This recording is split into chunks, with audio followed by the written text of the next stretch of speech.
The entire nation is fighting through an intense civil war, except one side has something that gives them a bit of an advantage. We start things off with the nation of Patria, in the midst of a civil war due to a new energy source being discovered, known as somnium. It's the Northern Union up against the Southern Confederacy.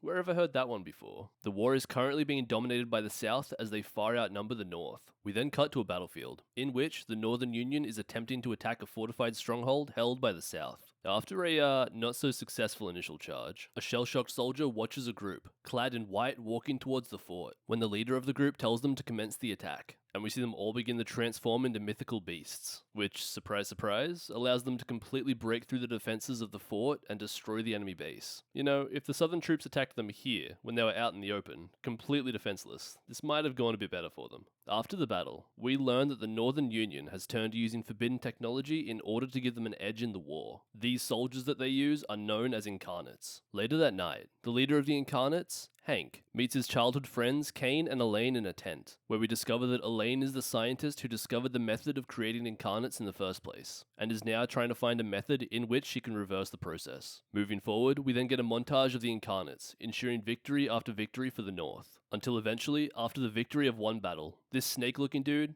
Abai, goes completely insane, attacking both allies and enemies. Hank runs up to Abai and asks him why he's doing this. When he turns to him, telling him it's not him in control, pleading for help, the Northern troops then open cannon fire onto him, which forces him to revert back to his human form. As Hank demands a medic to try and help him, Abai, scared of no longer being in control and being a danger to his team, takes his own life. Afterwards, morale understandably drops in the group of incarnates, and during the funeral for their comrade, Hank tells his troops that there's a possibility that what happened to Abai could happen to any one of them, and makes them all swear an oath that they will kill any of their members who lose their humanity if something similar happens again. After fighting continues on for many weeks, losing members along the way, they finally reach the southern capital. And while giving a pep talk to his troops who are suffering from low morale, he tells them that after this is all over, he's going to ask Elaine to be with him, and he orders all of them to celebrate with him, so they have to make it back alive. Later that night, Elaine meets with Hank just outside the camp, wanting to talk to him. She admits to him that the battle tomorrow will most likely be called off just as it begins, as negotiations on a ceasefire have been going back and forward between the North and the South in secret, and the country will most likely become unified again without any more bloodshed. Hank begins to think about the soon approaching peace, when Elaine says, "Yeah, about that,"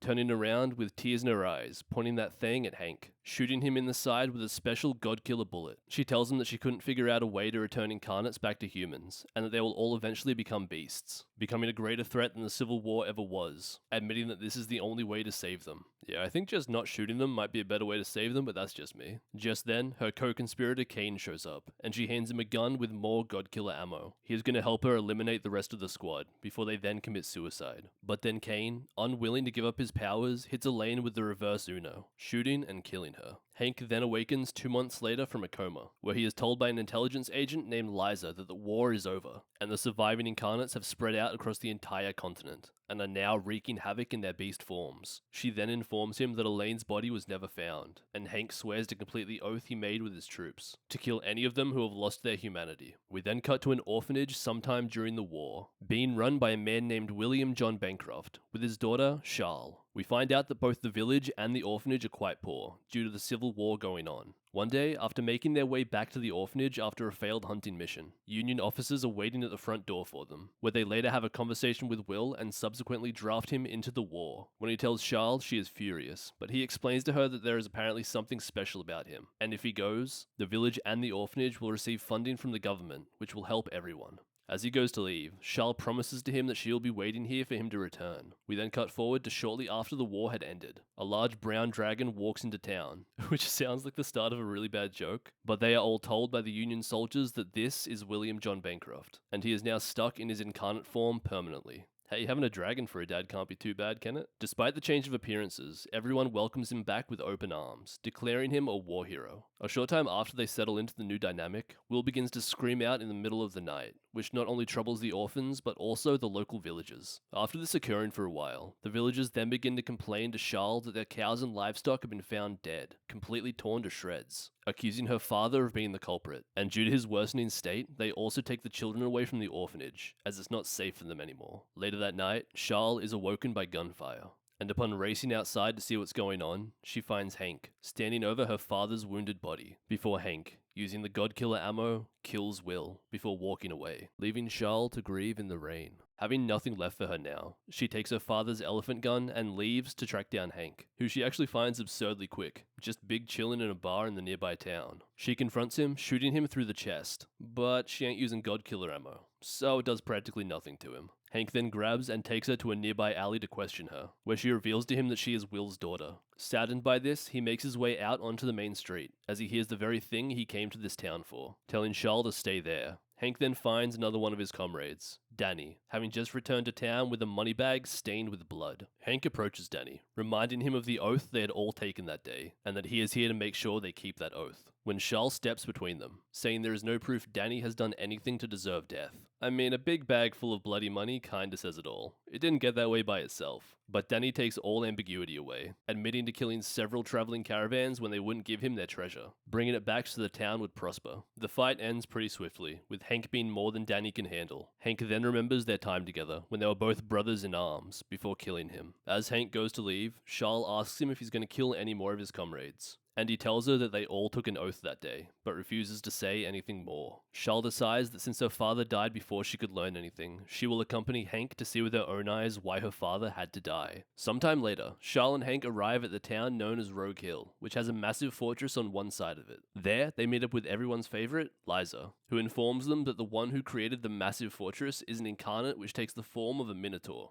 and that he continues to grow the fortress, tearing down parts of the city to do so. Charles then again tries to arc up at Hank, getting angry at him and asking him if he's going to kill the Minotaur as well. I mean, how hard would it be for either of them to tell her that all incarnates go insane? Just then, the Minotaur steps out onto its balcony and declares to the city that the time for war is nigh, and they must all prepare, unable to accept that the war is actually over, also indicating that this happens pretty much every day and is getting pretty serious. Liza then takes Charles to a refugee camp, where people who have lost their homes now live, due to the Minotaur's obsession with growing the fortress by any means necessary. Later that night, Hank and Charles enter the fortress, which seems like a poor decision on Charles' part, but anyway. They round a corner where they find a multitude of people who have died due to the booby traps set up around the fortress, and Hank comes in clutch, saving Charles after she accidentally triggers one of the traps. As they continue on, Hank reflects on how the Minotaur, Theodore Sherman, used to be when they first started fighting together, a complete coward and utterly terrified of death. Until Hank one day told him that he also feels the same way, but instead of freezing up, he does everything he can to prepare for battle, to mitigate his fear.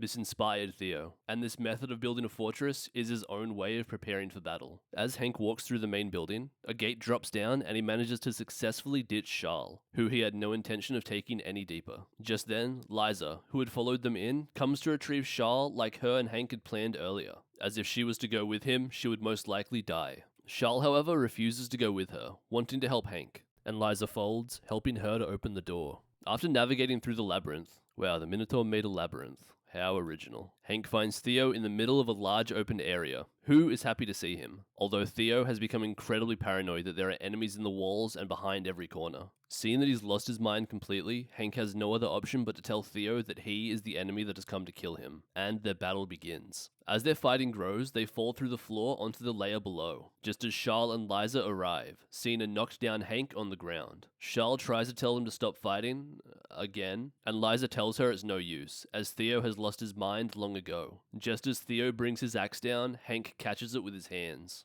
and Liza explains that his incarnate form can only be revealed at night, as Hank transforms into a werewolf. As they fight, Theo yells at Hank, stating that his fears aren't ending, no matter how large he builds his fortress. And so, in a single strike with his claws, Hank ends the fight. Afterwards, as Hank stands over his once comrade's body, Theo tells him that since he knows he's going to die now, he doesn't feel scared anymore. He finally feels at peace, before Hank shoots him, stating that his friend can finally be at rest now. And this time, Charles doesn't call out for him to stop. We then cut to sometime later, with Hank and Charles on a train which is taking them into southern Patria, just as they approach a massive iron bridge, which now links the north and the south together as a symbol of peace, and is also essential for business and logistics. The train suddenly stops, and we see the reason is Liza, who makes her way onto the train and approaches Hank, telling him she needs him to come with her, as an incarnate known as the Behemoth is nearby. At a small camp, Liza explains to them that the Behemoth is heading east towards the Iron Bridge, and will most likely destroy it when it reaches it. We learn that the Behemoth was once a quiet, well-mannered man who went by the name of Artie, who loved to draw.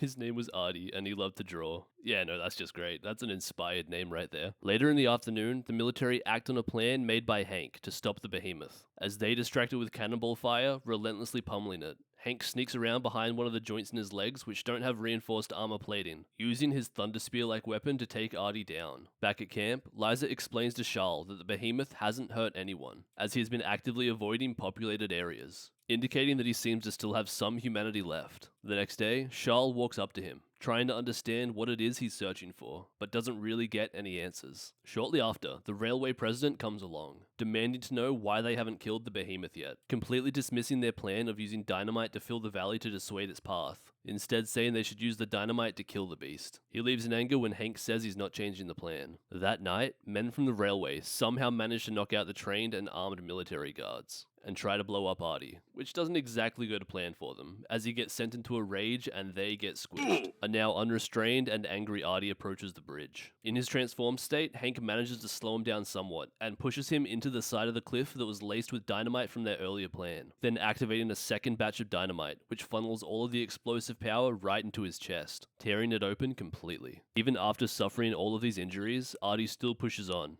when another explosion goes off behind the bridge, and we see that all Artie ever wanted to see before dying was the ocean. As tears begin to fall down his face, he collapses just in front of the bridge, dying, having finally gotten his wish. Afterwards, we cut to Kane. Remember Kane? He shot Elaine, walking through the streets when he is approached by two women of the night. Being no simp though, he bites one of them on the neck, which then transforms her and she attacks her co-worker, biting her throat out. Just Sigma things, you know? Hey, thanks for watching the video. If you enjoyed, please like and subscribe. It only takes a second and it really helps me out.